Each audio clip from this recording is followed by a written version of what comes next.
Bonjour, bonsoir à toutes et à tous et bienvenue dans l'émission F2M Toulouse. On est ensemble pendant une heure pour parler du TFC. Avec moi, les titulaires aujourd'hui sont l'équipe type du Sporting Nord Club toulousain, puisqu'on a autour de la table que des mecs du SNT, ça c'est assez rigolo.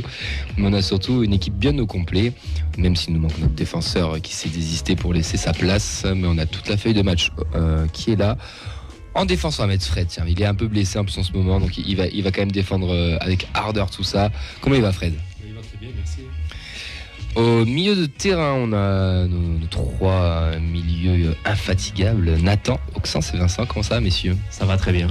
En forme. Bonsoir à tous, ça va très très bien. J'ai pas mérité d'être attaquant ce soir. Tu n'as pas mérité, si, parce que tu es en pointe haute. Merci. Un but, une passe hier, c'est encore plus qu'Auxence, bien entendu. Voilà, On s'attendait pas. Je rassure tous ses collègues de sa classe, Auxence se crée beaucoup d'occasions, il ne va pas tarder à marquer, vous verrez, il finira meilleur buteur que Vincent.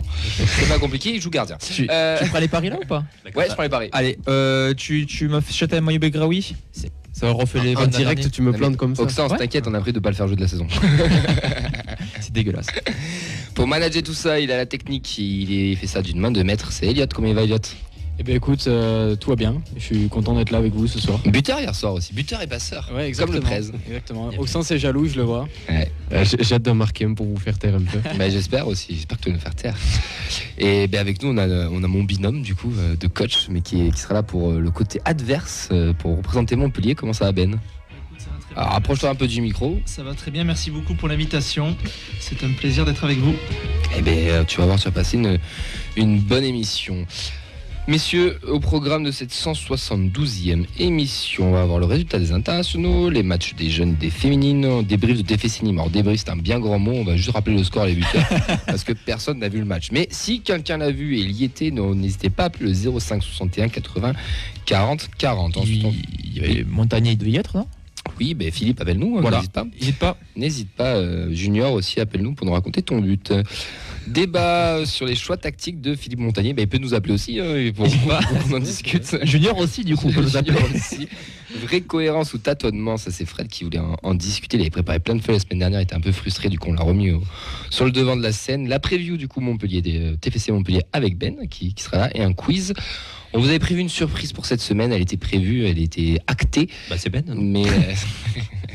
Mais du coup il y a eu un petit contretemps, mais on l'aura la semaine prochaine, donc on spoilera sur les réseaux, une émission un peu classique encore ce soir, mais la semaine prochaine on aura une émission un peu plus, pas divertissante, mais avec un vrai guest star, où on traitera de sujets un peu plus en profondeur. Vous pouvez réagir avec nous sur Twitter avec le hashtag 2 Toulouse, sur la page de 2 Foot, sur la vidéo du Facebook Live, sur notre page La Feuille de Match ou sur Radio Occitania. Vincent qui est à ma gauche vous répondra. N'hésitez pas à le féliciter pour son but et sa passe d'air. Merci. Donc voilà. Ensuite sur Radio Occitania aussi, je l'ai dit. En message privé sur notre compte Instagram La Feuille de Match. Et n'hésitez pas à appeler le 05 61 80 40 40 pour nous parler de TFC Nîmes si vous l'avez vu. Elliot vous répondra. Ou même pendant le débat aussi, vous aurez le droit de venir interagir avec nous. Voilà messieurs, est-ce que tout le monde est prêt ? Yes. Ouais. Allez. Auxence, c'est bon ? Ouais. Allez, c'est parti. Quels objectifs vous fixez pour cette saison ? On l'a dit et répété, on va essayer d'aller le plus haut possible. Combien de buts tu mises cette saison ?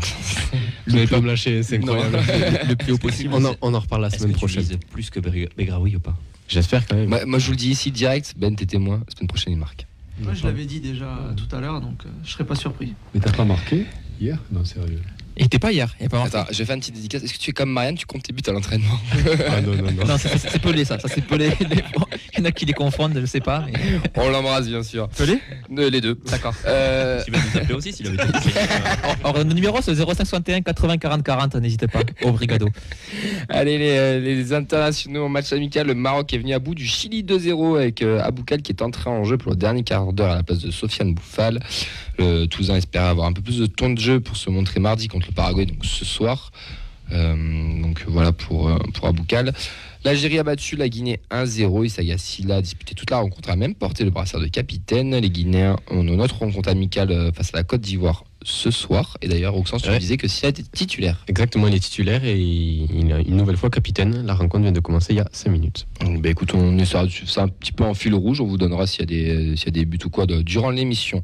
Toujours en amical sur le continent africain, le Mali a battu la Zambie. Moussa Diarra est resté sur le banc. Il devait y avoir un nouveau match contre la Zambie, mais ça a été annulé à cause de mauvais temps, tout simplement. Tis Dalinga a fait ses grands débuts avec l'équipe Espoir des Pays-Bas. Il a remplacé Xavi Simons pour les 10 dernières minutes face à la Belgique. Son équipe s'est imposée 2-1. Et enfin, le Cap-Vert de Logan Costa, remplaçant, a battu le Bahreïn 2-1. Jean Rau, lui, n'est pas rentré face aux Néo-Zélandais. Victoire 1-0 pour nos Australiens. C'est pas nos Australiens, mais pour les Australiens, tout simplement.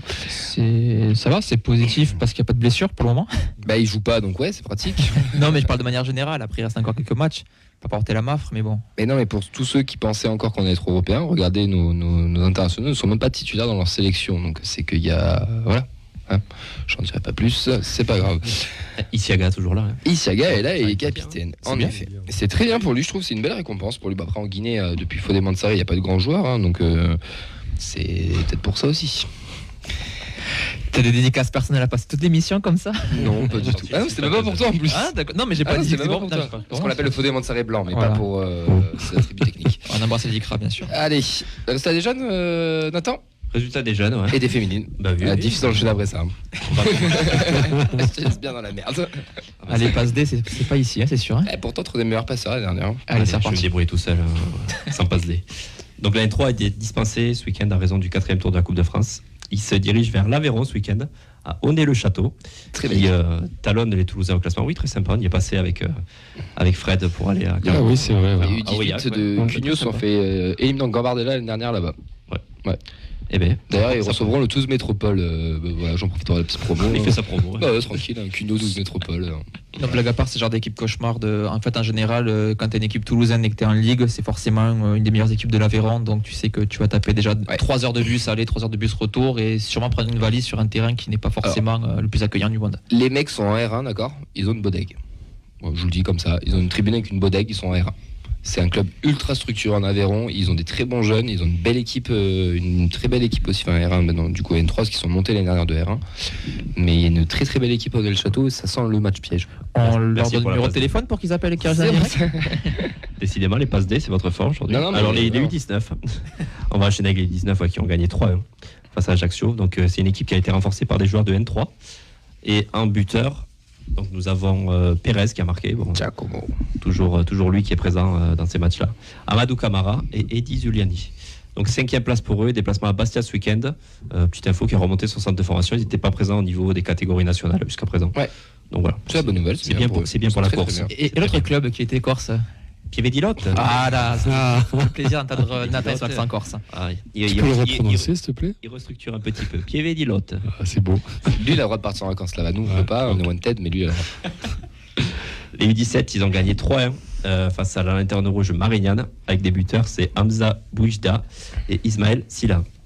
Donc deuxième au classement et choc ce week-end avec la réception de Balma dimanche à 15h sur le terrain annexe du Stadium. Alors, petite précision par rapport à ça, c'est ce qui est marqué sur le site officiel, mais ça m'étonnerait. oui, ça m'étonnait aussi, ouais. mais j'ai regardé. Oui, je me non. suis fié Pour au le site moment, officiel. c'est marqué ça sur le site de la FFF, mais à mon avis, ça va être déplacé peut-être au matin ou peut-être sur un autre terrain. Mais La ça va- Ramée aussi. La Ramée en général. Ramée, c'est sachant la Ramée, que, général. sachant que le TEF reçoit Montpellier, pour ça que t'es la veine, dimanche à 15h, il n'y aura pas de match déjà. Il ne devrait pas y avoir de match. Après, peut-être aussi à Del Fauché.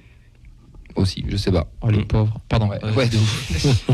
Mais bon, à suivre. Affaire à suivre. Pour le moment, l'info, c'est ça, mais affaire à suivre. Termine avec les U16, donc qui ont gagné 3-0 face à Canet-en-Roussillon et ils se déplacent ce week-end sur le terrain de Castelnau-de-Cresse, à côté de Montpellier d'ailleurs. Ben nous en parlera en deuxième partie d'émission. Donc, Je vais juste ajouter un truc. Oui, c'est qu'on a les U13 demain et du coup on remercie Garona 31. Oui. C'est lui aussi qui me donne cette info. On a les U13 du TEF demain à 16h30 qui affrontent les U14 R1 de l'Ardenne. Donc voilà, c'est un collègue à lui, donc il nous demande de faire la petite promo. Donc n'hésitez pas à aller voir les U13 et les U14 R1 de l'Ardenne à 16h30 au Stadium. on enchaîne avec les féminines. Allez, donc la D2, elle a fait nul 2-2 à domicile face à Montauban, en ayant mené à la mi-temps, donc elle se fait rejoindre en fin de match. Donc avec ce résultat, les Toulousaines, elles sont 7e avec 4 points et se déplacent à Albi dimanche à 15h. La R1 a été également confrontée à Montauban à domicile et n'a pu faire mieux que 0-0. Elle reste tout de même en tête avec 10 points et elles jouent pas ce week-end. Mais elles reçoivent le Toulouse Métropole, donc dans 15 jours. Est-ce que j'ai dit que Cuyon recevait le. Oh, j'arrête. Vous pouvez nous appeler. Hein, si vous voulez. Les U19, ils continuent leur bon début de saison. Ils sont imposés 3-1 à Marseille. Elles se sont imposées 3-1 à Marseille, pardon. Et elles comptent 9 points avant de se déplacer ce week-end chez les leaders stéphanoises. Donc c'est pas mal, une petite victoire à Marseille pour les U19. Ouais, c'est très bien. Qui avait un petit peu eu de mal l'an dernier en phase élite. Oui. Voilà, c'était un peu plus compliqué. Donc cette année, elle repart sur des bonnes bases. Donc ça fait quand même assez plaisir. C'est la même base au final, ouais, parce que si c'est toujours la même chose avec que certains qui passent en phase élite, on est quand même sur ce rythme-là de croisière pour y être. Hein. C'est bien, ça confirme. Et puis gagner 3 à Marseille, ça fait toujours plaisir. Exactement. Ah oui, c'est clair. On prend. Toujours. Mais merci Nathan pour ce petit débrief des jeunes et des féminines. On remercie du coup une nouvelle fois Garona 31 sur Twitter qui nous donne aussi toutes les infos. Et les féminines, leur compte Insta tout simplement, Toulouse FC féminine. Elles ont un superbe compte Insta, n'hésitez pas à aller les suivre. Pour pour les seniors plutôt, pour l'équipe Fagnon, il y avait un petit match amical au Ramier vendredi à 11h30. Le TEF recevait Nîmes. Vous en parlez en troisième partie de l'émission, Ben. Ouais, c'est pas un match qui m'aurait plu. On avait une composition avec, j'allais dire Stuart Hogg, absolument pas. Et, à l'ouverture, je vous la fais quand même, hein, mais j'ai de l'eau en il joue en 15, hein, tu vois, il est en premier. Donc, mais du coup, Hogg, Ketil Hogg, Keben, Rouault, Westbauer, Zanden, Tsingaras, Spearings, Biramancevic, Begraoui, Onaiwu, Flemings, remplacé tout ça, Rouault par Zoud Ungan, Tsingaras était remplacé par Gaël Ramad à la 55e, Tousgar à la 46e a remplacé Spearings et Zuliani a remplacé Flemings à la 70e minute. Pour Nîmes, on avait Maraval, Vargas de Gévigny, Djinga, Burner, Larbonne, Thomasen, Nguessan, Saïd, Pagis, Tchoukounté. Pagis a marqué pour les Nîmois. Ensuite, on a. Toujours là, Michael. Je vais dire, quelle santé, hein, 47 ans. Hein. Mais est-ce qu'il y a un lien ouais. C'est son fils. Ouais. Ah, à surveiller alors. Hein. Est-ce qu'il est chauve déjà? Il n'y a pas notre fils là, à Lorient C'était celui-là. Il a été transféré à Nîmes. C'est pas Pagis. Il a déclaré les deux du coup. Qu'est-ce que c'était ici du Nathan? Yanis Begraoui. Pourquoi vous me regardez? Ton idylle. Tente une frappe contrée, le ballon revient sur Junior Fleming qui a bien suivi à juste le portier nîmois pour égaliser en faveur du TEF. Ensuite à 67e, un corner toulousain frappé par la dernière recrue Birmancevic. Ado prend le meilleur timing, un joli coup de tête s'écrase sur la transversale. Le pitchoun Yanis Zondungan entre à la pause, va pousser le ballon et reprendre le ballon de la tête et donner l'avantage de 1 au violet. La petite déception, enfin la petite mauvaise nouvelle, c'est Tsingaras. C'est déjà premièrement, on n'a pas vu le match. Deuxième manche, Tsingaras est sorti sur blessure, alors qu'on avait une promo sur lui comme quoi il n'était pas marabouté. Ça ressemble quand même à un sacré coup de maraboutage. Le karma là, il dure. Exactement. Ensuite, on a laissé du temps de jeu. Alors après, j'ai vu que certains s'enflammaient sur les réseaux comme quoi fait donner sa chance à Junior Fleming. Donc j'espère que ces gens ont vu le match. Parce que pour l'avoir vu plusieurs fois que la N3, c'est pas non plus une machine de guerre. Mais bon, ça reste une nouvelle balle perdue. Je l'assume. Victoire quand même en amical 2-1, ça fait toujours bon à prendre. Des jeunes qui ont joué, des mecs de la N3 qui ont joué, c'est quand même chouette, non? Ouais. Voilà. Okay. Puis en tournoi de vapeur aussi, hein. Quand même mené, on arrive à gagner, c'est toujours important aussi. Hein. De mettre des joueurs en confiance. Exactement. De permettre à certains qui n'ont pas joué depuis longtemps d'avoir un rythme où finalement c'est comme une équipe de Ligue 2 en face. Donc jouer chaque semaine la N3, c'est pas ce qui entraîne le plus. Donc avoir eu temps de jeu contre une des deux, forcément c'est toujours plus gratifiant et ça entraîne plus et ça prépare plus aussi à avoir un peu de temps de jeu en Ligue 1. Ça permet d'intégrer les jeunes aussi. Zuliani, on a dit tout à l'heure, qui a marqué un U19, qui joue en N3 d'habitude. Donc pourquoi pas avoir ces joueurs-là au fur et à mesure de la saison. Donc c'est bien. Ouais, non, on a bien préparé la Coupe de France. C'est vrai qu'en plus. C'est quand tu vois la compo, ça pourrait être pour un premier tour de Coupe de France quand on va aller jouer, je sais pas où là, ça peut être pas mal. Hein. On a eu pire même en Ligue 1, honnêtement. De quoi? On a eu pire même en Ligue 1, je pense. Ah oui. Cette compo. La compo de la semaine dernière du quiz, je pense qu'elle est plus dégueulasse que celle-là. Hein. Oh. Attends, quand même pas. Quand même. Ah ouais. Oh, je sais pas, moi j'ai un souvenir de cette époque. N'hésitez pas donc à aller sur la chaîne YouTube La Feuille de Match pour retrouver cette émission en replay comme toutes les autres. Ça c'est cadeau. C'est bon pour les matchs amicaux, pour les résultats des jeunes. On va enchaîner parce qu'on a un petit débat qui va arriver, messieurs. Et l'énoncé du débat, c'est les choix tactiques de Philippe Montagnier, vraie cohérence tactique ou tâtonnement? Je pense qu'aujourd'hui, je suis prêt pour la Ligue 1. Je suis plein d'enfants. On a un petit peu travaillé au sein de la rédac. Fred surtout qui a bien bossé, qui la semaine dernière avait beaucoup taffé ça parce que c'était un peu notre deuxième partie et puis il était un peu frustré. Du coup, t'as un peu plus poussé cette semaine et du coup, dis-nous en plus un petit peu, Fred. Après, là, tu me mets la pression là, quand même. Non, pas de pression, t'inquiète. T'as plus de buts qu'Auxence de toute manière. Donc, Je vais manger toute l'émission, moi, c'est ça. Non, toute l'année. jusqu'à que tu marques. Toute l'année. Je vais me venger après. Il reste 5 minutes après. Il va falloir marquer vite. C'est le marabout de Begraoui là qui t'a. Ah ouais, mais là, je suis envoûté. T'as fait une note Barabou. Il y avait 15 joueurs convoqués lundi. Il a dit je joue, on lui a dit non. Il n'avait plus que 10 dimanche. Et il a joué 40 minutes. Il a joué comme ça. Allez, Fred.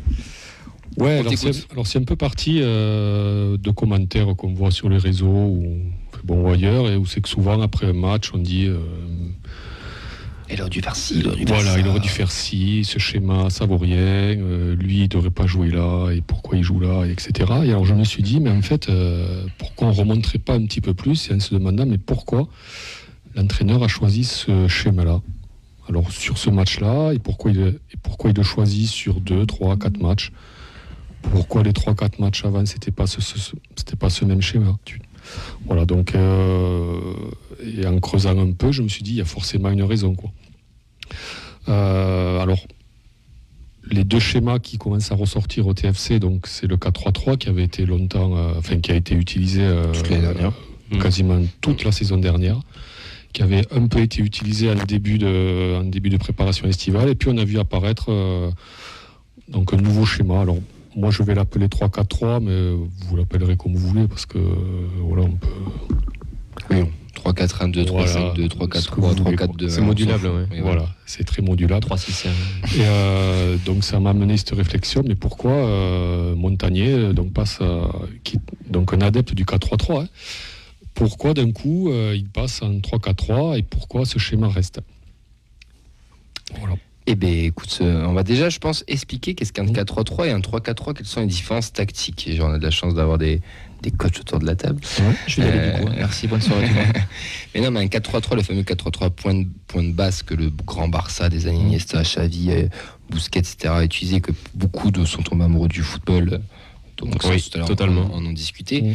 Et fait pour quadriller tout le terrain. C'est un schéma tactique qui est fait pour quadriller tout le terrain, avoir des espaces partout et des solutions de passe à tous les niveaux. Si vous le mettez sur une feuille, vous verrez, il y a des petits triangles partout. D'accord. Le 3-4-3 est aussi une variante d'une phase avec ballon du 4-3-3. Je m'explique.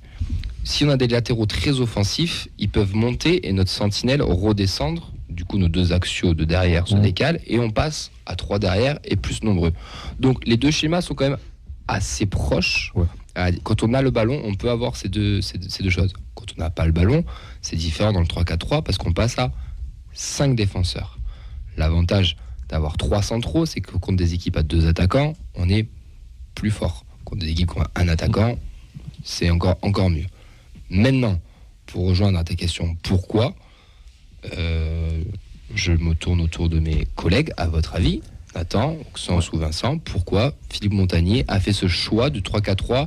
Si je ne dis pas de bêtises, c'est après le premier match face à Nice. Non, c'est Lille, non. C'est Nantes où il met la première fois. On commence en 4-3-3 à Nice. 4-3-3, voilà, c'est 3 aussi. Contre 3 aussi, ouais. Et c'est après. Nice, c'est vraiment le 4-3-3, c'est-à-dire 4 défenseurs, 3 milieux, 3 attaquants. Non, c'est là où on prend l'eau contre Lorient, justement, où il va basculer sur un autre schéma. Donc Nantes, oui, c'est le premier match. Okay. Alors pourquoi? C'est la raison, elle est assez simple déjà de base. Je pense que c'est avec l'effectif qu'il a, avec les blessures et les départs. Il me semble que contre Nantes également, il y a Silla qui était blessé à gauche. Abouklal qui jouait piston à gauche. Et Abouklal jouait piston. Et en fait, c'est à ce moment-là où on a vu que le rôle de piston, puisque c'est à ce rôle-là et à ce poste-là que Abouklal est meilleur, là où il a fait les meilleurs matchs, et que aussi Diarra à gauche n'a jamais donné satisfaction à personne. Non, je parle latéral gauche, à la place de Silla. Et on a vu, nous le premier, que quand Diarra joue à son poste d'axial gauche, dans lequel il est quand même plutôt bon. Oui. Il a rarement été catastrophique. Donc je pense en fait que ça a été la solution de secours de la part de Montagnier, qui s'est avéré être une solution qui peut être envisageable et, sur le long terme et être une substitution aussi au 4-3-3. Mais dans le fond, ça reste. Voilà. Après, on a vu ce match-là, ce dispositif-là dans des matchs où ça a été assez compliqué pour nous. Je parle Nantes, le PSG, Lille, face à des équipes où on n'est pas censé avoir le ballon. Donc c'est plus pour du contre. Donc pour moi, je serais peut-être plus d'accord avec l'idée de repartir sur du 4-3-3 face à des équipes où on peut jouer au milieu, où on sait qu'on va avoir... voilà, je préfère avoir un trio face à des Angers, des Strasbourg, de Jagereux, Spearings, Van den Bomen. Et pourquoi pas face à des équipes qui ne sont pas dans notre championnat et on sait qu'on va avoir beaucoup de difficultés dans ce secteur-là, passer sur du 3-4-3. Mais là, actuellement, le 3-4-3, c'est la meilleure solution, compte tenu de l'effectif, des départs qu'on a eu, des blessures. Voilà. Je l'attendais depuis tout à l'heure. C'est pour ça que je te laissé finir. Ouais. Mais oui, pour moi, c'est du temporaire et du secours qui peut s'avérer être une solution alternative. Alors, Vas-y. Alors du temporaire, moi je ne suis pas si sûr. Et parce que pourquoi t'en es pas si sûr déjà? Bon, déjà j'ai un peu retravaillé le cas Montagnier, du coup, et je me suis rendu compte qu'à Lens déjà il a joué quasiment toute une saison en 3-4-3 déjà. Donc c'est un schéma déjà donc c'est un schéma qui connaît. Donc déjà voilà, c'est rassurant déjà. Voilà, donc c'est un schéma qui ne le rebute pas, on va dire. Enfin, qui lui fait pas peur. Et moi, je pense que le point de départ chez nous, du passage en 4-3-3 en 3-4-3, ça a été les blessures qu'on a subies donc dans le domaine offensif. Ratao, Ili, qui avait des profils vraiment pour jouer dans ce schéma donc en 4-3-3. Okay. Et donc Abouklal devenant titulaire, Dalinga titulaire. Pour moi, il y en a surtout un qui fait tout changer la donne. Abouklal ? Non. Chaibi. Ouais. L'éclosion de Chaibi n'était peut-être pas prévue. Et on sent que Montagnier ne peut pas le mettre sur le banc parce qu'il est au niveau, il est performant, donc il doit jouer, mais qu'il ne peut pas jouer ailier sur un 4-3-3. Ouais. On a même tenté un 4-2-3 à un moment donné, on l'a mis en 10, où c'était là qui n'était pas trop mauvais, mais ce 3-4-3, il n'est pas fait pour lui. Enfin, ouais, c'est un peu dur pour dire ça d'un mec qui vient d'arriver de la N3, mais dans l'idée, c'est pour qu'il soit le plus pas exploitable, j'ai pas le bon terme, le plus haut niveau, enfin le plus à l'aise. Et je pense que ça, accumulé comme tu l'as souligné, aux blessures de Ratao, etc., la méforme de certains joueurs aussi, attention, parce qu'on va en débattre après, mais certains qui déçoivent aussi un peu, l'oblige à. Après, on en a discuté la semaine dernière, Fred, je sais pas si tu te souviens, si tu as lu le dernier SoFoot, le petit article sur le 3-4-3, que j'ai trouvé très drôle, qui est un peu ironique d'ailleurs sur le fait, c'est que le supporter et le dirigeant est content du 3-4-3 parce que ça crée du spectacle. On met une défense à 3 parce qu'on est un peu chaud, on met 3 attaquants, du coup c'est pas un 3-5-2, on n'est pas trop friable, on n'est pas trop machin. Ça crée un équilibre et tout le monde essaye de jouer un peu comme ça. Le Tourelle de Chelsea gagne des champions. Enfin, je vous conseille d'aller le lire, je vous fais un résumé très rapide. Mais en gros, le 3-4-3 a en ce moment un peu une posture de. C'est une question de mode aussi. Ouais, de mode, mais du coup, mais il est la mode, mais il est. Il est rassurant. Pas rassurant, c'est pas le terme. Il fait plaisir à tout le monde. Non, quand tu convenable. Non, quand tu es intouchable. Ah, j'ai pas le terme. Intouchable ? Non. J'ai tenté. Bon bref, c'est appelez-nous au 05 61 80 40 40 si vous avez le terme. Philippe, appelle bordel. et voilà, après est-ce que nos joueurs, moi la en question fait, c'est un peu un schéma qui te donne une caution. Ouais, c'est ça. Qui peut rassurer parce que tu défends à 5, mais en même temps tu attaques aussi à 3 et dans les transitions rapides. Donc une transition rapide, c'est la perte du ballon, le temps qu'on met pour aller vers le but. Il est agréable. Alors en fait, ce sentiment-là, voilà que tu as, c'est parce que c'est un schéma qui est dit moderne. Oui, il l'est pas. Mais qui ne l'est pas. Pas du tout. Mais il a bonne presse, quoi, on va dire. C'est exactement. Voilà. Mais est-ce que, alors la vraie question pour tout le monde, même au sens et Vincent que vous n'avez encore pas trop rassuré, est-ce que ce schéma, on a les joueurs pour jouer dans ce schéma? Je trouve que paradoxalement, avant blessure, on avait les joueurs pour. Alors que maintenant, on est plus du bricolage, mais je trouve que l'effectif qu'on avait, en tout cas cet été, moi je trouve qui pouvait être fait pour ce système-là. Mais que je comprenais le fait qu'on ait fait toute une prépa en 4-3-3 et qu'on ait fait toute une prépa, toute une saison aussi passée sur ce système-là. Donc je comprenais ce choix-là. Mais vraiment, je trouve qu'on avait l'effectif pour. Alors que maintenant, c'est par défaut plus. Je suis d'accord, je pense que on a l'effectif pour. Par contre, j'avoue que à titre personnel, je préfère le 4-3-3. On en avait parlé avec Nathan tout à l'heure. Donc pourquoi pas mélanger les deux systèmes de temps en temps, varier en fonction de l'adversaire. Mais oui, sinon je pense qu'on a clairement des joueurs de couloir qui peuvent boucher les deux couloirs pour les 4 du milieu. Les joueurs pour pour que Dessler et Silla soient en pleine. Ou à Bouclal, on a vu aussi. Oui, ou à Boucal, mais moi je pense plus à Silla qu'à Boucal. Ça peut marcher. Pour eux, le système A4, on a vu que Dessler était quand même un peu plus en difficulté que Silla aussi, qui sont meilleurs dans ses positions. Donc je pense que pour le moment, à l'heure actuelle, il estime que ce schéma est le plus performant pour les joueurs qu'il a à disposition. C'est la forme du moment. Exactement. Ouais. Et d'ailleurs, quand on regarde sa conférence de presse d'il y a, je sais plus, 2 ou 3 semaines, je sais plus exactement, d'après-match, Philippe, il le dit, on a la chance de pouvoir avoir cette alternance tactique, de pouvoir passer en 4-3-3 et en 3-4-3 quand on veut. C'est quand même une force aussi pour un promu comme nous qui va devoir se battre toute la saison. Donc, Mais après, moi, je trouve que les joueurs, il y a certains joueurs qui ont des qualités pour le 3-4-3. Tu vois, je passe à Ndalinga, qui, moi, pour l'instant, je le trouve bon dans ce rôle de pivot, puisque c'est un système qui a besoin d'un pivot devant, donc au milieu, avec les 2 excentrés qui combinent avec lui, ou voilà. Et donc avec Ricili, c'était pas la même chose. Oui. Tu vois, tu avais un Ricili dans le système en 4-3-3, donc il peut attaquer beaucoup plus la défense, alors soit seul, donc en 1 contre 1, tu vois, genre partir aux 20-25 mètres seul, il en était capable. 3, voilà. Mais tu peux également combiner avec lui, donc moi je pense qu'on a quand même, en ce moment, on a plus les joueurs adaptés donc à ce système de 3-4-3. On a la chance d'avoir ce Shaibi aussi qui est capable de défendre. Et puis qui se met au niveau de la Ligue 1 aussi, tout simplement. Voilà. Donc en défendant dans ce système-là, s'il défend haut, parce qu'en fait c'est un système qui demande l'intérêt, c'est qu'on puisse presser haut pour récupérer le ballon. Alors on a tendance à croire que c'est un peu défensif parce qu'il y a, donc avec ces 5 milieux là, donc il y en a 2, c'est même tout pas... dépend de ton animation offensive. Voilà, tu peux jouer en 4-4-2, être beaucoup plus défensif, même en 4-3-3 être plus défensif que là. Mais avec ces 5 milieux là qui sont là de temps en temps, on se dit bon, c'est un peu plus défensif, mais non, en fait c'est fait pour récupérer haut et donc pouvoir déstabiliser donc une défense beaucoup plus rapidement. Et puis quand tu as Spearing qui récupère 75 ballons dans la moitié adverse, non pas du tout, ou 75 ballons tout court. Alors j'ai pas la stat en tête. Je sais plus si c'est la moitié adverse ou dans le. Alors moi je trouve que c'est assez cohérent en fait au final de la part de Montagnier, puisqu'il associe donc Shaibi qui défend, qui donc l'attaquant excentré, mais qui défend.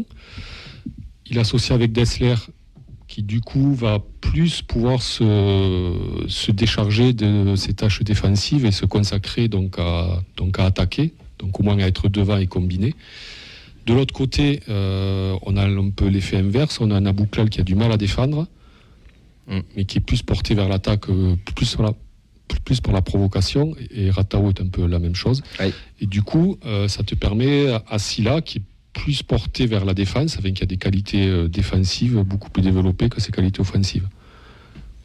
Après, sur ce système-là, sur le 3-4-3, là où... on va dire sur les 8 derrière, sur les 7 derrière, j'ai pas trop de soucis. C'est vraiment les 3 devant qui, je pense, pêchent. Ouais. C'est cette animation offensive, le fait que soit ils n'ont pas les ballons, soit ils sont pas au bon endroit. Et surtout, on fait vraiment là pour le coup avec les joueurs qui est fabrique, mais face à, comme je l'avais dit tout à l'heure, c'est des schémas. On a joué dans ce schéma face à des équipes où on savait qu'on aurait très peu de situations offensives. Et puis surtout, c'est la première fois qu'ils jouent ensemble. Bien sûr. Ouais, il y a ça. C'est leur première. Avoir face à des équipes de notre standing, ce que donne aussi ce schéma-là. Parce que les latéraux, les défenseurs, les milieux, il n'y a aucun souci, on les a tous. Et c'est même des joueurs titulaires, on ne dépanne pas, on ne bricole pas. Tu vois, les 3 de derrière, puisqu'il faut donc une défense dense, donc en 3-4-3, les 3 centraux, on les a.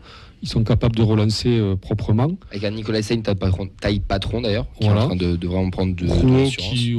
On le sait, donc, il est capable de relancer. Nicolas Seine aussi. Diarra qui s'est affirmé à ce poste-là. Oui. Voilà. Et d'ailleurs, je pense que s'il passe dans ce schéma-là, c'est pour aussi faire jouer Diarra vraiment à son poste aussi. Les deux milieux, on va dire, on peut appeler ça. Spearings, Van den Boomen, est-ce que pour vous, dans ce schéma-là, ils sont vraiment les plus performants? Est-ce qu'on en tire leur plus plus gros potentiel. C'est pas fait justement pour mettre le milieu de terrain en avant. C'est vraiment passage sur les côtés.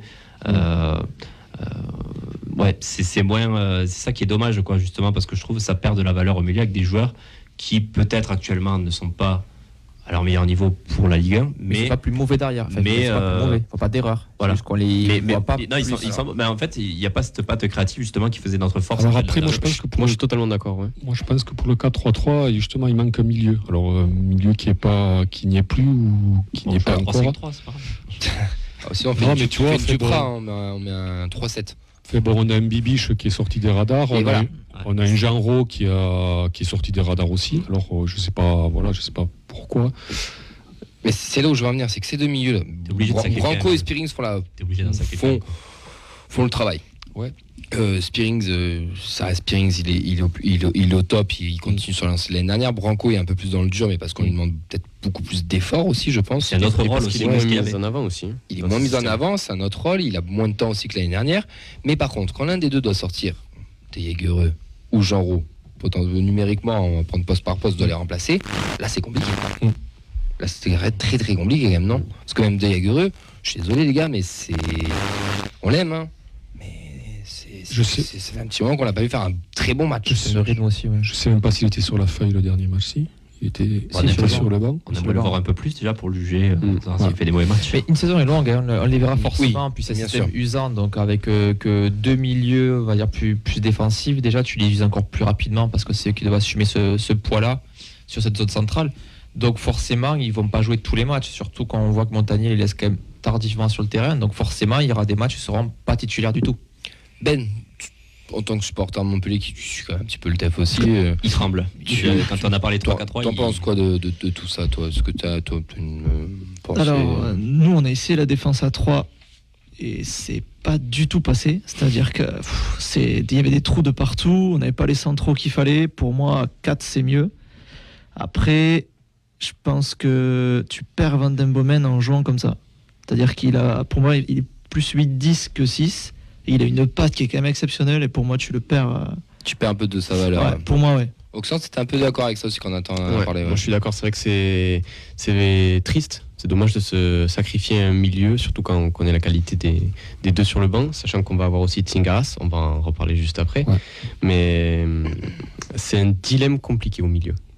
Ouais, c'est un dilemme parce que comme tu as dit Ben, donc il a une sacrée patte, mais donc en fait il est capable aussi en 3-4-3 de balancer des diagonales qui peuvent te déstabiliser le match de Toulouse. Ouais, non, alors peut-être, non. Moi je trouve qu'on n'est pas si loin du compte que ça, quoi. Après on dit ça passe par le jeu, et malheureusement quand le maintien passera par le jeu, et c'est vrai que le jeu ça passe aussi par le milieu, par de la créativité, et on perd justement cet impact-là, qui faisait vraiment tu l'as avec Shaibi quand même. Ouais, mais en fait, avant, t'avais que Van den Boomen. Là, t'as deux options pour moi. T'as Branco qui va allonger, comme il l'a dit Fred, et Shaibi qui va être un peu plus dans les petits espaces, à déstabiliser la défense, avec un Dalinga aussi qui peut combiner, etc. C'est pas le même. On n'est pas sur le même registre, mais ouais. Après, sur son côté, t'as Shaibi qui peut jouer le jeu de meneur de jeu, quoi. Ah bah clairement. De toute façon, de toute manière, les excentrés là dans ce système-là, c'est un peu ça le principe, c'est qu'en phase offensive, il rentre à l'intérieur, soit pour libérer l'espace pour le piston, on va dire, ou alors pour combiner avec devant, quoi. Mais face à Reims, d'ailleurs, je pense, je dis pas de bêtises, c'est quand même plus devant, on va dire, et Shaibi un peu plus derrière. Enfin, je limite à deux attaquants et Shaibi derrière que vraiment à Boukal et Shaibi sur les côtés. Après, bon, c'est de l'animation offensive. Ça, et après, quand Ratao reviendra, on peut rester avec ce système-là, puisque lui percute, lui rentre aussi à l'intérieur. Donc, on peut même les intervertir après, parce que tu peux les mettre sur des faux pieds, à droite et à gauche et tout. Donc c'est pas si... entre guillemets, c'est pas si étonnant que ça, quoi, de la part de Montagnier, quoi. Je trouve qu'il s'est bien adapté, quoi, en fait. Fait bon au contexte et après tout, c'est ce qu'on demande à un entraîneur, quoi. De s'adapter. Voilà. Toi-même, tu sais, Ben. Parce qu'on a eu connu des entraîneurs au TEF, on se demandait où était la cohérence, quoi. Et non. Il y en a eu. Ah, trop eu.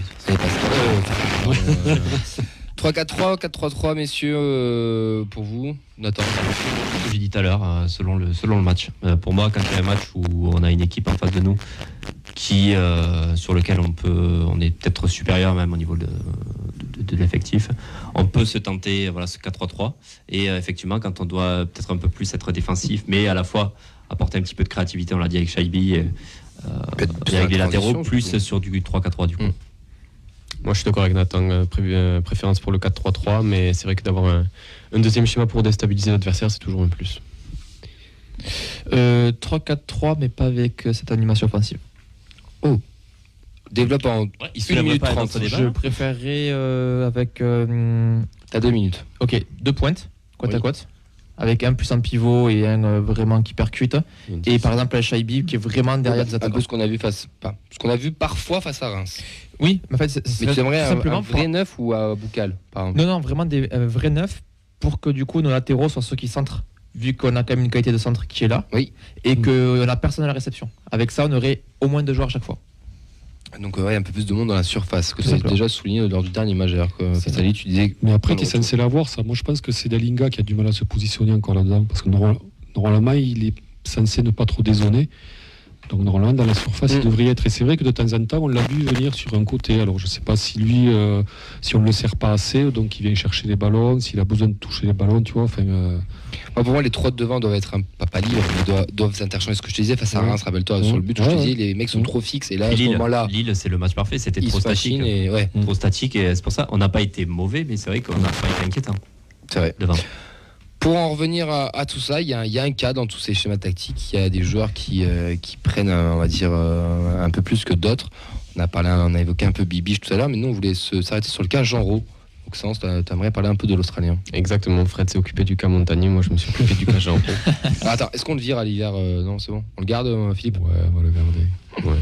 Après, c'était pas un procès que j'y faisais. Absolument pas, non, au contraire. C'était plus un bilan? Pas une déclaration, mais un bilan, non. Et puis Philippe, on le rappelle, si tu veux venir nous parler, tu as le numéro. De toute manière, nous on l'a toujours dit dans cette émission, c'est l'entraîneur qu'il nous faut pour le moment. Ouais. Il y aura un moment où ça passera plus, ça comme tous les clubs.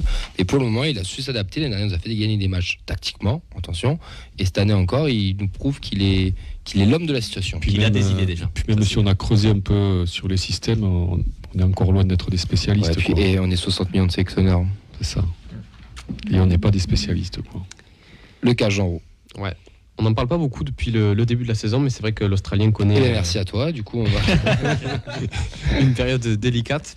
Alors pour rappel, arrivé l'année dernière, l'international australien de 23 ans avait remplacé De Jagereux. Il avait assuré un bon intérim après sa blessure. Il était même au-dessus de De Jagereux pour moi, pour nous. D'ailleurs, la fin de la saison, sur l'heure du bilan, si vous vous souvenez, on avait comparé les deux statistiquement et sur nos impressions, et les Genreau étaient passés devant sur la fin de saison, je dis bien sur l'instant T, devant De Jagereux. Donc oui. Voilà, avant de se distinguer en mettant le fameux but du titre contre Nîmes.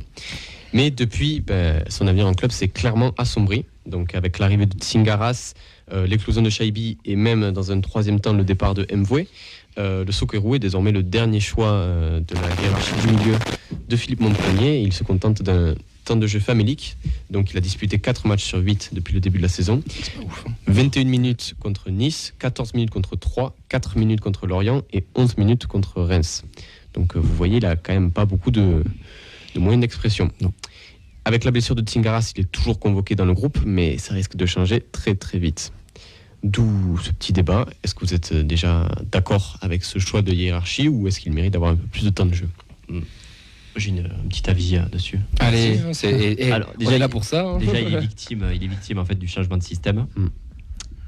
Il est, pour moi, pas forcément prêt aux joutes de la Ligue 1, dans le sens où je pense que De Jagereux, physiquement, serait plus apte.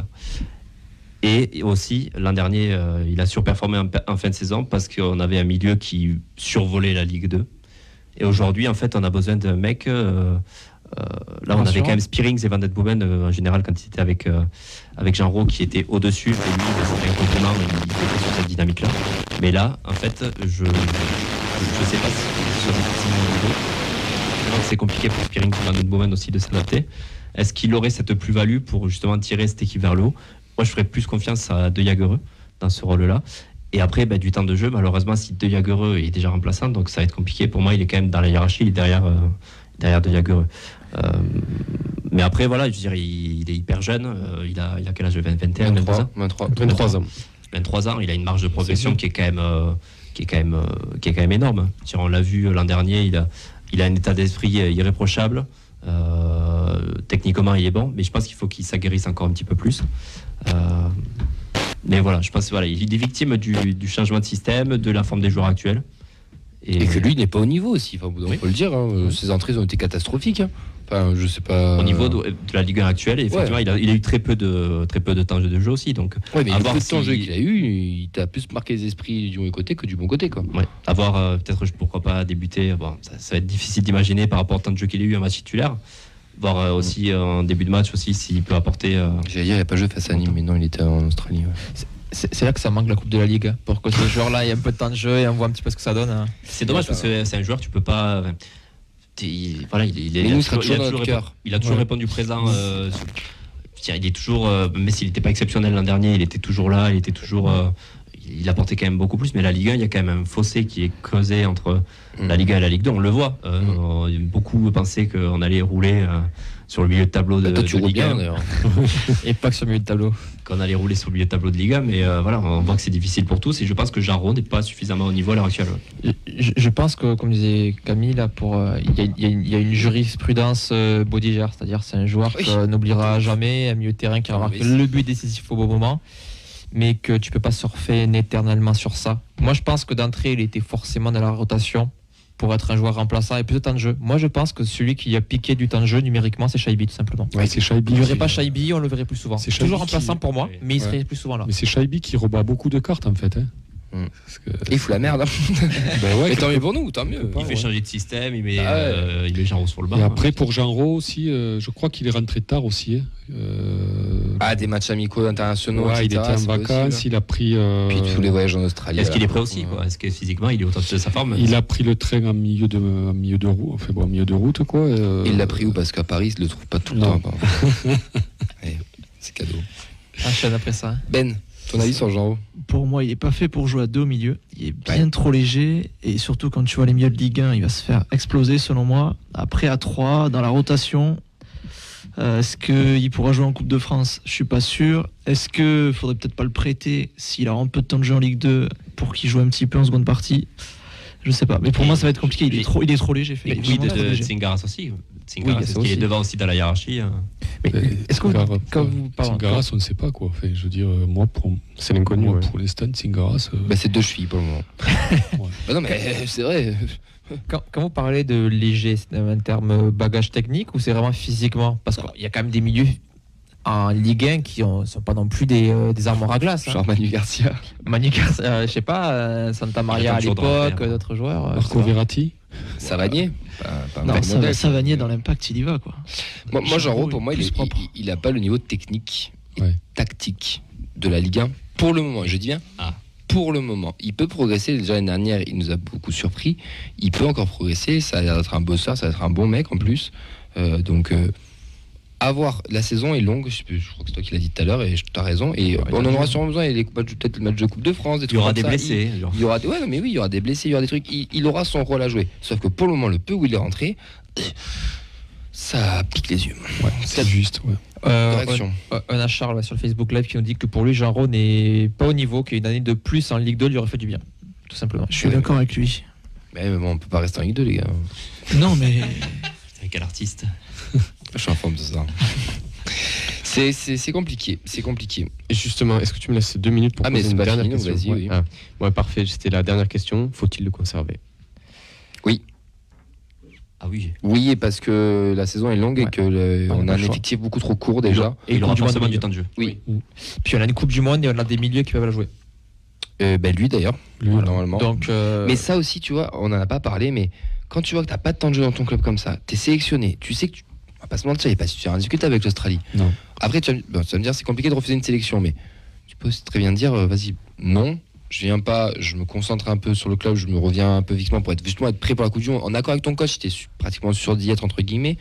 Spinazzola avec l'Italie, c'est ce qu'il a fait typiquement. Bon, on parle pas du même joueur, c'est sûr. Mais Je sais pas, le mec il est pas dedans, t'essaies de rester peut-être un petit peu au ça peut stadium. être aussi, entre guillemets, fait une bouffée d'oxygène, quoi. C'est sûr. Après, je dis ça, moi, le premier, je partirais cash en sélection quand t'es sélectionné. En Australie ouais, même en Australie, mec. Boycott là, Denis. Je suis pas sûr d'avoir un cousin australien, mais ça peut peut-être se trouver, on sait jamais. Il y en a bien qui trouvent des cousins algériens. Coucou, Andy. On en parlera en deuxième partie. Du coup, comment qu'il est revenu, pardon. Ouais. Tu conserves, toi? Ouais. Oui, non, j'étais perdu parce qu'on a fait des digressions. Oui, je conserve. Ouais. Bah ouais, bien sûr, ouais. Je conserve, ouais. Oui, je me conserve bien. Et moi, si vous restez à deux au milieu, faut le prêter. Parce qu'il est pas. Est-ce que tu le conserverais à Montpellier, toi? Mais écoute, non. Franchement, honnêtement, non. Pour moi, il a pas. Prêté, il est trop léger. Ouais, je l'aurais prêté en Ligue 2. Un club peut-être qui joue le haut de tableau, voilà, pour qu'il ait du temps de jeu. Mais là. Saint-Etienne, Bordeaux. Moi, je le conserve. Et toi, Oxen, est-ce que tu le conserves? Ouais, moi je l'aurais conservé parce que c'est vrai que Singaras, on ne sait pas ce que ça vaut pour le moment. C'est ça, exactement. Et c'est vrai qu'avec tout le turnover qu'il va y avoir, il va forcément avoir du temps de jeu. Je pense par exemple à la Coupe de France où il peut quand même viser une place de titulaire. Ouais. C'est dur quand même. Ouais. Quand tu vises mon match, c'est en janvier. Et puis la Coupe de France, c'est en janvier, donc ça reste 2 mois sur le banc. C'est l'impression d'être un football manager quand tu recrutes 35 joueurs, tu dis oh, toi, lui, il jouera peut-être 2-3 matchs de Coupe de France, mais pas plus. Voilà. Mais en tout cas, c'est un petit gars qui va se battre, qui j'espère nous fera mentir. Parce que c'est ce qu'on demande, hein, tout simplement. Ouais, parce que 4 matchs sur 8, je pense que Keben a fait plus de rentrées que lui. Ouais, pas même profil, cumulé, il fait même pas une mi-temps. Ouais, c'est ce que j'allais dire, cumulé, il fait même pas 45. Donc c'est dur de se montrer. Quand tu rentres 4 minutes, 11 minutes, 14 minutes, franchement, c'est dur de juger aussi. C'est très dur pour lui. C'est dur de juger aussi. Après, rappelez-vous, face à Nice, c'est 21 minutes, 18 ballons, 15 perdus, je pense. Hein, mais bon, bref, c'est pas des vrais stats, hein, c'était pour. Parce qu'après. Il était en forme. Non, mais sinon, faut être pointilleux. Tu sais, maintenant, tout ce qu'on dit maintenant. J'ai fait une blague sur toi, d'ailleurs. Tout moment, j'ai tous les MDPH qui me tombent dessus.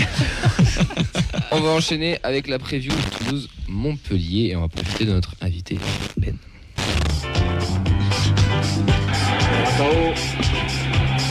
Rentrée, en rouge, va tenter quand même la frappe. Et derrière! Et voilà pourquoi on le conserve. On a perdu Ngoumou pour le premier jingle, ça nous fait chier. On regarde Jean-Ro. Comme ça, on n'a pas tous les refaire. Bon Ben, merci d'être avec nous. On va un peu plus parler de ton club. Du coup, est-ce que tu peux nous présenter le Montpellier Hérault et les ambitions de cette saison et faire un petit point, un petit bilan après 8 journées, c'est ça? Oui, c'est ça, 8 journées. Alors, le président a annoncé la 8e place. Moi, je vais être honnête, j'y crois pas du tout. Pour moi, on sera un ventre mou. Je pense qu'on sera au-dessus du maintien, mais on ne jouera pas plus haut. Après, il faudrait retrouver une stabilité à domicile, c'est-à-dire qu'on perd un match contre Auxerre, on se saborde contre Lille, ça c'est plus possible. Faut à la maison, faut absolument prendre des points. Voilà pour les ambitions. Le bilan, comme l'an dernier, on n'a pas dépensé au mercato et ça, franchement, ça commence à être gonflant. Alors, on a fait des bons coups, Nordin, Cazerie, j'y croyais pas personnellement, mais finalement, il est quand même assez bon. C'est un mec à quel niveau du gars? Il a l'esprit paillade, comme je disais en off tout à l'heure, c'est-à-dire qu'il va courir, il va se battre. Après, on n'est pas trop mal classé, c'est bien, on fait pas de nul, c'est-à-dire on gagne ou on perd, donc comptablement c'est pas mal. Après, je pense qu'il faut aussi regarder qu'on a joué que des clubs assez bas, à part Paris. Donc c'est bien, mais on perd des points vraiment bêtement. Et on a vraiment du mal à être régulier, c'est-à-dire qu'on ouvre beaucoup le score. À part contre Paris, on a ouvert le score sur tous les matchs. Et on se fait tout le temps rattraper. Donc pour moi, c'est très très compliqué. Et je pense que même si on ouvre le score au stadium, on se fera rattraper parce qu'on a une fâcheuse tendance, on marque très vite et on recule.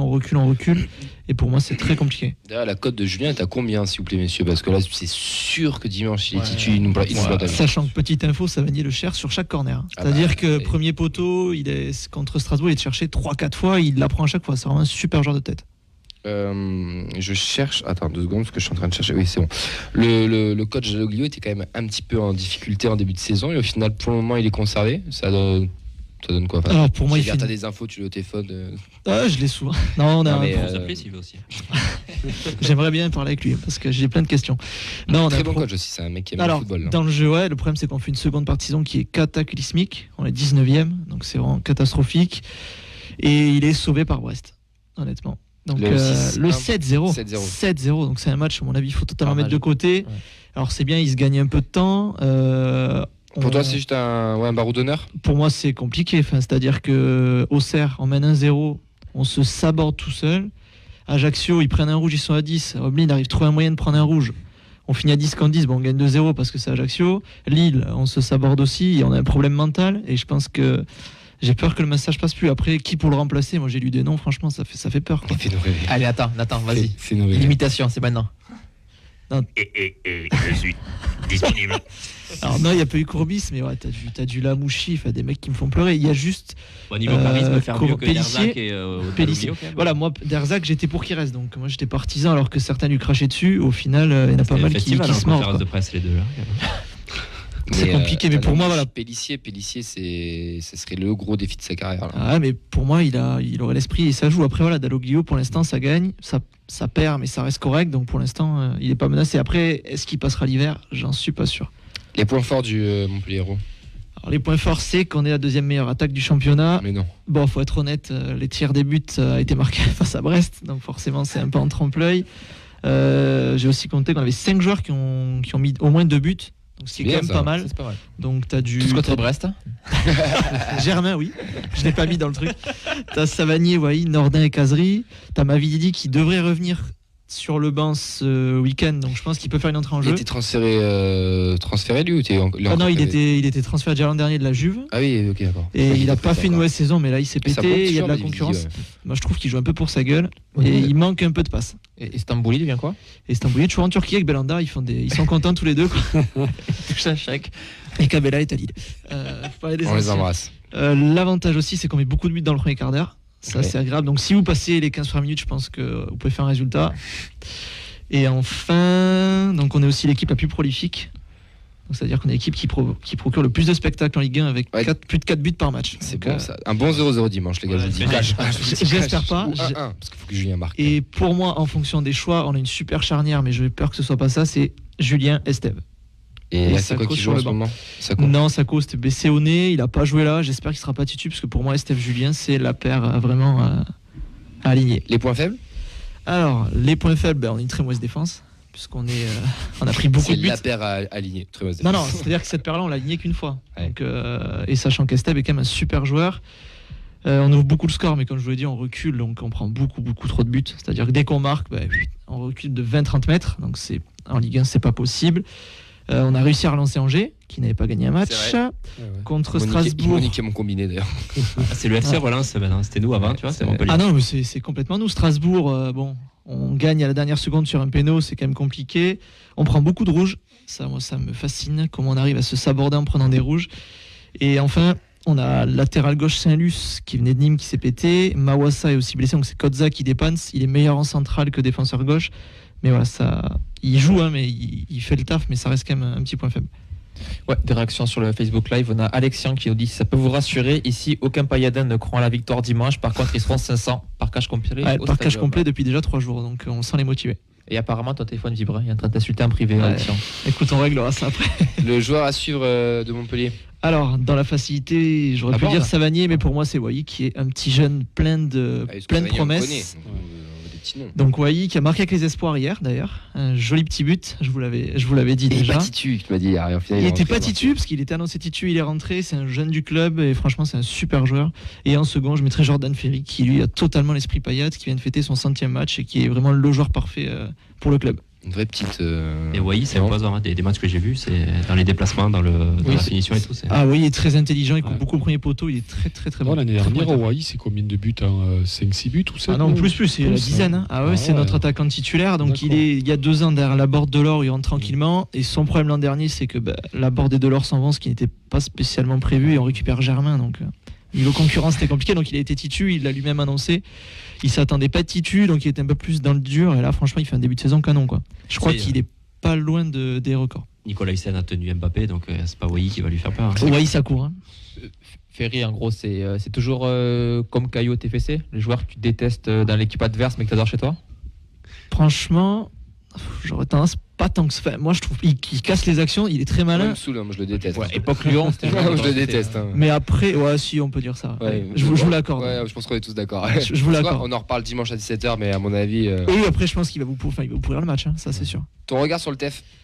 Alors, moi je trouve que. Alors, certes, vous n'avez pas d'ambition européenne, ça je suis d'accord, mais vous n'avez pas non plus à rougir comparé à d'autres clubs qui vont jouer à la relégation. Pour moi, vous allez jouer un peu comme nous, un peu en dessous, mais vers un milieu de tableau. Moi j'aurais dit entre 13 et 16. pour moi. Je pense qu'il est là le danger, c'est que tout le monde nous voit là et C'est même ça. nous les premiers. Ouais, mais moi je pense que, à domicile, C'est bien, mais attention. à domicile, vous perdez que contre Paris, donc à domicile, vous êtes quand même solide. Oui, non, bien sûr. Bon, là, j'ai vu que vous sortiez d'une très très mauvaise série sur 5 matchs, ça reste quand même compliqué après avoir la victoire contre Reims, sachant que Reims finit à 10, et j'ai vu un peu la fin du match. Compliqué. C'était très compliqué. Après, ça joue au ballon, Toulouse. Hein. Il y a des joueurs vraiment que j'apprécie, Spearings, Van den Bomen. Moi, j'apprécie Eli parce que c'est un chien, il lâche rien, et moi, ça, j'adore. Et ensuite, je trouve que le stadium est bien rempli. À la télé, ça rend très bien. Ouais. Donc, ça, c'est important pour les joueurs. Je peux vous dire qu'à Montpellier, on fait 10 000 d'affluence. Donc, c'est pas pareil quand ça pousse, quoi. L'Ultra Stadium, hein. Pardon. Le nouveau stade, j'espère qu'il attire un peu plus de monde. Et voilà, pour moi, Toulouse fait pas une si mauvaise début de saison. C'est pas super, c'est pas mauvais. C'est linéaire. Et sachant que vous êtes quand même devant les deux autres promus. Ça aussi, il faut le compter. Ajaccio, je pense que ça va faire tout droit à la Ligue 2. Et Auxerre, c'est compliqué. Donc je pense qu'il faut pas non plus. Pas en Corse. Non, c'est sûr. J'ai pas prévu d'y aller. Un joueur que tu veux à Montpellier. Un seul. Un seul que tu dois prendre au TEF, c'est lequel? C'est très dur. Je peux pas t'en donner deux. Non, tu peux m'en donner un seul. Ça serait Spearings. Très bon choix. Ouais. Et en second, ce serait Nicolas Hyssen. Parce que j'adore, c'est un guerrier et j'aime beaucoup ça. On va passer au prono. On terminera par toi pour équilibrer un peu la balance. Nathan, ton prono? Un partout. Il faut un buteur. Soyons fous. Allez, je vais dire Wai pour Montpellier. Et Spearings. Ouais, Spearings. À 25 mètres non, à la Spearings, entrée de surface. Tranquille. Petit plat du pied. Timide, toi, suffisant. Elliot, on t'a pas trop entendu ce soir. Un petit 0-0 des familles. Voilà. Ouais, franchement, sur nous, on est équipe joueuse qui marquons des buts plus prolifiques. Ça pulse. C'est Made in Ligue 1, le 0-0 là. Ah oui. Fred. Ouais, il va y avoir des buts. Vachement de buts. Et il y a surtout eu 5-4 en amical. Ouais, c'est pour ça. Donc, on était bien revenus d'ailleurs. Allez, 3-2 pour le TEF. Je veux dire 2 buts de Dalinga. Et pour rendre hommage à Yves qui n'est pas là, la frappe de 25 mètres. Elle est là. Moi j'aimerais beaucoup qu'on gagne pour pouvoir souffler un peu en bas. Mignon. Mais la raison me pousse à dire un partout. Avec un but de Dalinga. Bon après j'ai dit 3-2 mais en fait je sais pas. En fait ça pue le match. Ça pue le match piège. Mais écoute, de toute façon il n'y a pas de classement cette année. Parce que là il y a des gonzes, là t'as Germain, Savanier, Julien. Il y en a pas mal qui postulent pour marquer. 2-2 à Bouclal, Dalinga et d'autre côté Julien et Germain. Julien, c'est sûr, il marque. Je suis pas sûr que Germain joue. Ouverture du score de Christopher Julien, il nous célèbre devant nous-mêmes. Et après, nous, on gagne Dalinga, je le vois bien marqué. Ouais. Et Nico, Nico, au moins qu'il n'a pas mis de corner. Une petite tête de Nicolas Hyssen à la 85e là, pour défoncer tout ça. Merci Ben. Merci à toi de nous avoir présenté Montpellier. Il a dit son pronom ? Non. Voilà. Il n'a pas dit son pronom. Écoute, merci à toi Ben. On va... Pour moi, c'est 2 partout avec un but de Wai et Savanier. Ah ouais, tu mets pas Montpellier gagnant? Non, parce qu'Extérieur, Brest, on a gagné, mais comme je vous l'ai dit, pour moi, c'est pas un vrai match. C'est pas un match de foot, quoi. Donc pour moi, à l'extérieur, on est vraiment pas bon et on est sur une très mauvaise série à l'extérieur. Donc un petit nul 2-2. Ouais. Wai doublé? Non, Wai, Savanier. Et chez vous, Dalinga. Et après, je vous laisse le plaisir de choisir le dernier parce que j'en ai aucune idée. Parce que tu as sur mon petit gazon, Dalinga, toi aussi. Et non, j'avais pris idée, il s'est fait les croisés. On va terminer cette émission. Merci à toi Ben, du coup, et désolé de t'avoir oublié pour le prono. Merci beaucoup à vous. Et on va enchaîner sur le quiz. Tu vas jouer avec nous sur le quiz. Et c'est Oxens qui va nous finir sur le quiz. Et maintenant, c'est le quiz de la feuille de match. L'avantage d'avoir une team de footeux, c'est que vous devez sûrement connaître le Kikadi des RMC. Oui. Le Moscato Show, quel plaisir. Voilà. Et bien on va faire ça, spécial TFC ce soir. Génial. Donc pour expliquer le concept, c'est une citation. Vincent, il se frotte les mains d'avance. À vous de retrouver son auteur. On commence. On est une équipe multiculturelle. Montagnier ? Non. Komoli ? Non. Ngoumou ? Non. Non. Joueur actuel ? Oui. Rouault ? Non. Diarra. Dessler? Non, aucun des trois. Français? Jean-Ro? Il n'est pas français. Van den Bomen? Non. De Jager? Oui. Merci. C'était au Parisien en août 2022, juste avant la reprise avec l'arrivée de tous les joueurs néerlandais. C'est qui le Parisien là ? Bon, deuxième question, celle-là je pense que ça va aller vite. Non, je ne suis pas marabouté. Pogba? De Tsingaras. Auxence, non C'est Tsingaras, c'était. Je relève pas. Balle perdue. Troisième. Donc c'était pendant sa vidéo de présentation à la signature au TEF. C'est spécial TC Pogba, ça marche pas. Non, c'est spécial TEF. C'est toute la sphère du TEF. Okay. Mais c'était quand même bien dit. Ouais. Tu vois, j'en ai une dans le tête, j'espère que tu vas sortir, mais je pense que t'as pas osé, mais vas-y. L'important c'est 3 points, on avait des belles choses. Non. Facile aussi. Avec 1 ou 2 points de plus, on serait à la hauteur de nos objectifs. Montagnier. Conférence de presse la semaine dernière. Exactement. Parfait, on enchaîne. Il y a eu d'autres clubs qui sont venus se renseigner, mais dès que j'ai su que Toulouse me voulait, je n'ai pas hésité. Dalinga. Pirmancevic. Non. Zanden. Non. Og. Non. Je l'ai oublié lui là-bas. C'est un joueur une recrue de cette Il année est. C'est une recrue, ouais. C'est en conférence de presse juste avant TFC Montpellier. Abouklan. Voilà, c'est ça. Il a marqué beaucoup, Abouklan, pratiquement tout dit. Ah oui, je pense. C'est vrai. Ouais. C'est ça. Allez, 3-1, est-ce qu'on peut dire les scores s'il vous plaît 3, 1. 5e. On se donne rendez-vous dimanche au stadium. Soyez tous là. Roux. Non. Oh, Non. Ratao. Non. Il Alors, est- c'est un joueur qui a dit ça sur le Twitter du TEF. Og. Ah, Van je l'ai vu. Faut arrêter avec Og. Van den Boomen, non Non. Savanier. Non. Contact réglo. Non plus. Titulaire Non. Jean Rau Diarra. Non. Keben. Oui. Keben, ouais, qui a. Fallait dire, on vous donne rendez-vous. Il incite tous les supporters. Balle perdue Voilà. encore. Dimanche prochain. Ah, je suis très déçu parce que. T'es taquet Attends, aujourd'hui. on va dire. Il m'en reste une. Voilà, Vas-y, vas-y, il m'en la reste dernière, une. vas-y, la dernière. Alors celle-là, c'est un bonus. Allez. Ah. Scandaleux, vous avez été scandaleux. Damien. Est-ce que c'est la Golden Carotte là? Non, attends, on demande à la régie. Elliot, est-ce que c'est la Golden Carotte Non. Non, merci Elliot. Le TFC a beaucoup de qualités, notamment au milieu de terrain. Savanier. Oui. Léo. Non, c'est un Montpellierin qui l'a dit. Julien. Germain. Ferry. Putain. Ferry, c'est ça. En conférence de Heureusement presse. qu'il n'y a pas la Golden Carotte. Merci pour la victoire. TFC Voilà. Montpellier à la place de. Ah, merci, ok. Ça veut dire ferme ta gueule. Moi, je pensais qu'on allait avoir, je vous l'ai fait, on va voir ceux qui suivent, le conférence de presse d'après-match, on est des putes. Oh, Moreira, Bien joué. Ah, je pensais que t'allais la faire celle-là, c'est la classique. Non, je voulais justement des phrases un peu plus modernes. Donc du coup, je finis parce que j'ai été coupé. Oui. C'était juste avant la conférence de presse côté Montpellier. Voilà. Eh bien, merci Oxford. Très bon. Juste, je voulais dire que je suis très déçu que Costa soit pas titulaire parce qu'on aurait pu avoir Ferry et Costa. Ça aurait été une sacrée blague pour la navigation. Eh, tu prends le micro, tu le jettes comme ça et c'est tout pour moi. À refaire donc. Bon, merci à toutes et à tous de nous avoir. Merci à toutes et à tous de nous avoir suivis pour ce mardi. On se retrouve dimanche au Stadium pour les plus tenaces. On se retrouve tous dimanche. On se retrouve tous dimanche. Nous on sera porte 7 avec Fred, Vincent et toute la team. Auxence plus en honneur si je dis pas de bêtises à côté de Nathan. Et porte 12, oui. En famille. Ben. Je ne sais pas encore si je serai présent. Et peut-être porte 12. Peut-être porte 12. Si je serai là, je serai porte 12. Merci à toi Ben d'être venu en tout cas, c'était cool de Merci beaucoup pour l'invitation. Cache-toi dimanche. Lundi, on en reparle. Déjà demain pour soit en forme pour le match parce qu'on entame le championnat. C'est jeudi. C'est jeudi, si tu vas demain, il y a personne. Oui, jeudi, c'est vrai, c'est la semaine Il prochaine. prépare le match un jour avant. c'est bien. J'ai fait les compos cet après-midi. Merci à toi Nathan, merci à toi Fred, merci Auxence, merci Vincent, merci Camille. Elliot, merci à toutes et à tous de nous avoir suivis. On se retrouve 98.3 Radio Occitanie. Restez connectés parce que la semaine prochaine on a une grosse émission qui se prépare avec bien sûr le débris de Montpellier. On aura surtout un gros invité avec un gros dossier sur les tribunes. On vous en dira plus dans la semaine. Ciao, ciao. Ciao. Salut.